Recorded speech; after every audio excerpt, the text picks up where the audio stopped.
वालेकुम वरहमतुल्लाहि वबरकातुहू। हर साल पूछा जाता है, इस दफ़ा फिर ये सवाल पूछा गया है तो मैंने कहा आपसे शेयर कर लूँ कि न्यू ईयर मनाना कैसा है, इसकी खुशियाँ मनाना कैसा है।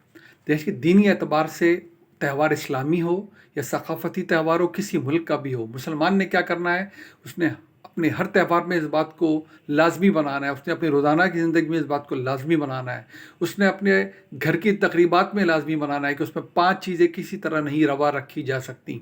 वो 5 चीज़ें क्या हैं जो अल्लाह सुब्हानहू व तआला ने उसके किरदार के लिए हराम जिनको करार दे दिया गया है। वो 5 चीज़ें हैं कि इसमें फ़हाशी किसी किस्म की नहीं होनी चाहिए, किसी किस्म की हक़ तलफ़ी किसी की नहीं होनी चाहिए, इसमें किसी की जान माल आबरू को नुकसान नहीं पहुँचाया जाना चाहिए, इसमें नया दीन बनाकर पेश नहीं किया जाना चाहिए, कोई ऐसी बात दीन के नाम पे की जाए जो दीन ना हो, और इसी तरह किसी किस्म का शिर्क इसमें नहीं होना चाहिए। ये हमारी रोज़ की ज़िंदगी में भी नहीं होना चाहिए, ये हमारी घरेलू तकरीबात में भी नहीं होना चाहिए। अगर हम इस्लामी त्यौहार यानी कि ईदैन मनाते हैं, उनमें भी नहीं होना चाहिए। और अगर हम किसी सकाफ़ती त्यौहार को मनाते हैं, किसी मुल्क के त्यौहार को मनाते हैं, तो उसका भी हम हिस्सा नहीं बन सकते जिसमें ये 5 चीज़ें पाई जाती हों। ये 5 चीज़ें नहीं हैं तो फिर आप किसी किस्म की भी खुशी मना सकते हैं, क्योंकि दीन फितरत है, खुशी का जज्बा है, अल्लाह सुब्हानहू व तआला ने इंसान के अंदर रखा है और उसे दुनिया में भेजा है। हमारा दीन फितरत का दीन है, वो बिल्कुल मना नहीं करता आपको। इन 5 चीज़ों को छोड़ के आप हर चीज़ में हिस्सा ले सकते हैं और एक दूसरे को उस खुशी की मुबारकबाद तक दे सकते हैं। ये 5 चीज़ें उनमें नहीं होनी चाहिए। ये देखिए कितने सवालों का जवाब हमें इस बात से मिलता है। ये 5 चीज़ें मैंने आपको कहाँ से गिनवाई हैं? ये सूरह अल-अराफ की आयत नंबर 33 में अल्लाह सुब्हानहू व तआला ने खुद बताया है कि उसने किरदार के लिए जहाँ तक ताल्लुक़ है क्या चीज़ें हराम कर दी हैं।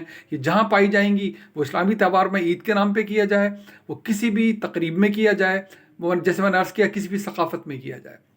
फिर हम कैसे मना रहे होते हैं अपनी खुशियाँ? जहाँ तक न्यू ईयर का ताल्लुक़ है, हम लोगों को परेशान कर रहे होते हैं, उनकी नींद ख़राब कर रहे होते हैं, सड़कें बंद कर रहे होते हैं, शोर व गुगा कर रहे होते हैं, इस नाम पर जाने किस किस्म के जश्न रवा रखते हैं, उसमें फ़ाहशी की क्या क्या मिसालें शामिल हो जाती हैं। हम खुद ही इस असूल पर अपनी ज़िंदगी का रोज़ाना का भी जायज़ा ले लें, अपने त्यौहारों का जायज़ा ले लें, अपनी तकारीब का जायज़ा ले लें। हमें जवाब मिल जाएगा अगर ये 5 चीज़ें कोई भी आ गई तो फिर ना रोज़ की ज़िंदगी, ना हमारी तकरीबात, ना इस्लामी त्यौहार, ना सकाफ़ती त्यौहार, वरना इस्लाम को इससे कोई दिलचस्पी नहीं है। अब दुनिया में जहाँ भी रहते हो अपने सकाफ़ती त्यौहार भी आप मना सकते हैं।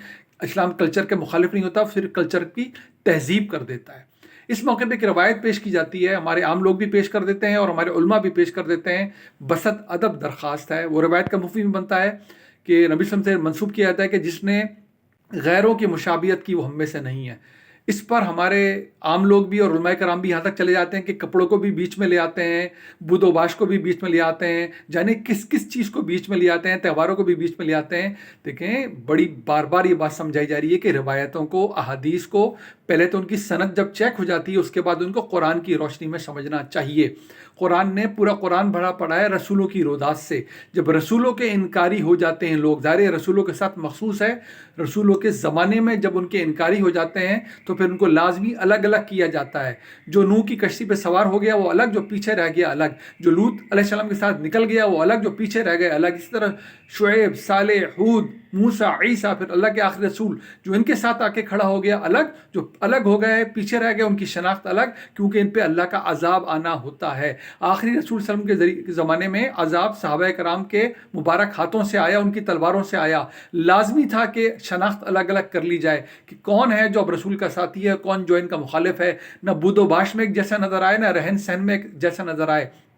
उस पर यह तंबी कर दी गई क्योंकि रसूल के इनकारियों पे अजाब आना है तो अलग अलग हो जाओ। इसका बाकी ज़बानों से, बाकी दुनिया से, बाकी मामला से सिरे से कोई लेना देना नहीं है। तो बस अदब दरख्वास्त है, मामले को हम भी समझें, हमारे उलमा तक ये बात पहुँची वो भी समझें। ये हदीस कुरान की नज़र में इसका सीधा सही मतलब ये है कि क्यों मना किया गया था उस वक्त किसी भी किस्म की गैरों से मुशाबियत का, क्योंकि गैरों पर अजाब आना था। गैर कौन? रसूल के इनकारी, बाकी किसी पर इसका किसी किस्म का इतलाक़ हो ही नहीं सकता। हदीस और रिवायत वैसे भी इतलाक़ी होती हैं, असूली नहीं होती। कुरान ने बताया है, जा बजा बताया है, हर सफ़े पे रसूलों की कहानियाँ लिख के बताया है कि क्या वजह थी ऐलान करने की। उम्मीद है हम बात समझेंगे। दुआ में याद रखिए। अस्सलाम वालेकुम वरहमतुल्लाहि वबरकातुहू।